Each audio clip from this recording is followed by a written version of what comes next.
Ukraine's vital Black Sea port of Odesa came under repeated missile attack, including from some hypersonic missiles, after Russia marked its biggest patriotic holiday without giving new information about the war.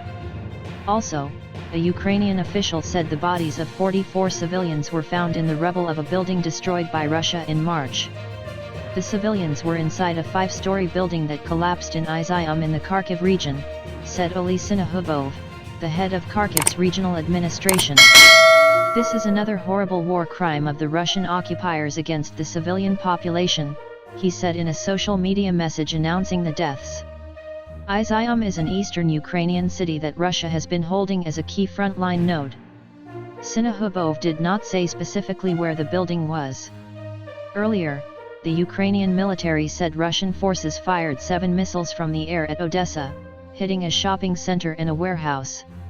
1 person was killed and 5 were wounded, the military said. As part of the barrage, a Russian supersonic bomber fired 3 hypersonic missiles, according to the Center for Defense Strategies, a Ukrainian think tank tracking the war. The center identified the weapons used as Kinzhal, or Dagger, hypersonic air-to-surface missiles. The Kinzhal can fly at 5 times the speed of sound and has a range of 2,000 kilometers, 1,240 miles.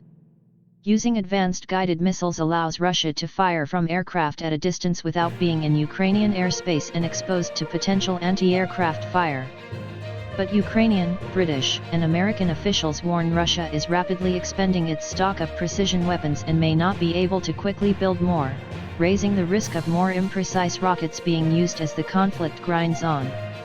That could result in more civilian deaths and other collateral damage.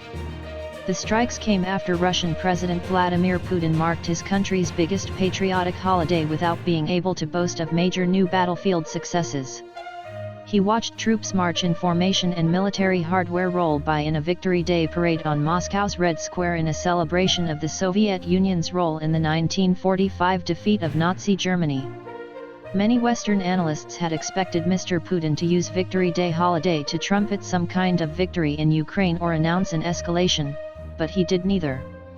Instead, he sought to justify the war again as a necessary response to what he portrayed as a hostile Ukraine.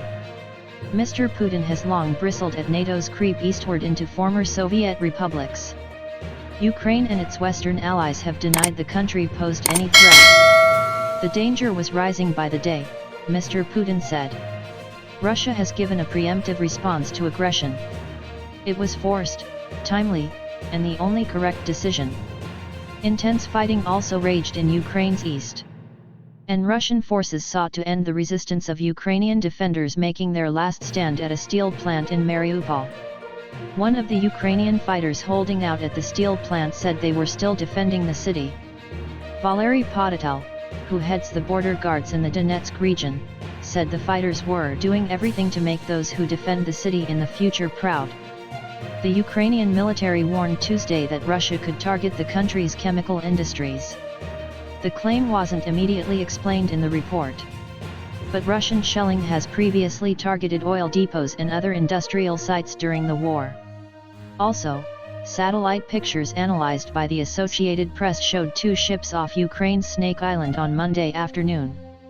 One of the ships seen in the images from Planet Labs PBC appeared to be a landing craft.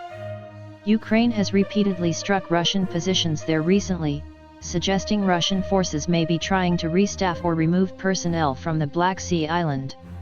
After unexpectedly fierce resistance forced the Kremlin to abandon its effort to storm Kyiv over a month ago, Moscow's forces have concentrated on capturing the Donbass, Ukraine's eastern industrial region.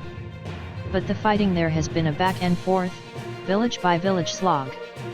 Some analysts suggested Mr. Putin might declare the fighting a war, not just a special military operation, and order a nationwide mobilization, with the call-up of reserves, to fight an extended conflict.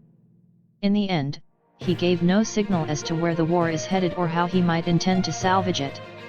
Specifically, he left unanswered the question of whether or how Russia will marshal more forces for a continuing war. Nigel Gould-Davies, former British ambassador to Belarus, said, "Russia has not won this war. It's starting to lose it." He said that unless Russia has a major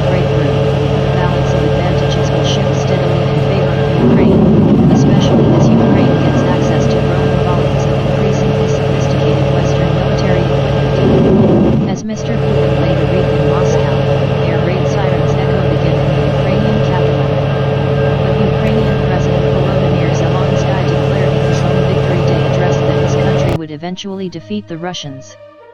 Very soon there will be 2 victory days in Ukraine, he said in a video. He added, "We are fighting for freedom, for our children, and therefore we will win." A Zelensky advisor interpreted Putin's speech as indicating that Russia has no interest in escalating the war through the use of nuclear weapons or direct engagement with NATO. In Washington, President Joe Biden signed a bipartisan measure to reboot the World War II-era Lend-Lease program, which helped defeat Nazi Germany, to bolster Kyiv and Eastern European allies.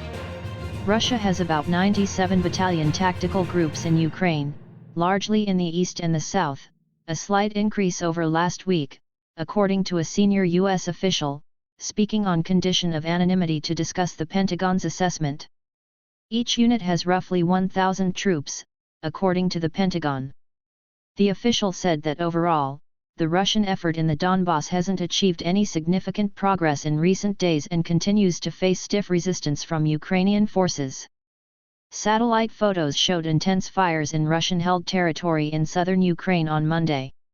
A cause for the fires wasn't immediately clear. However, Planet Labs images showed thick smoke rising to the east of Vasilivka, a city which is flanked by nature preserves.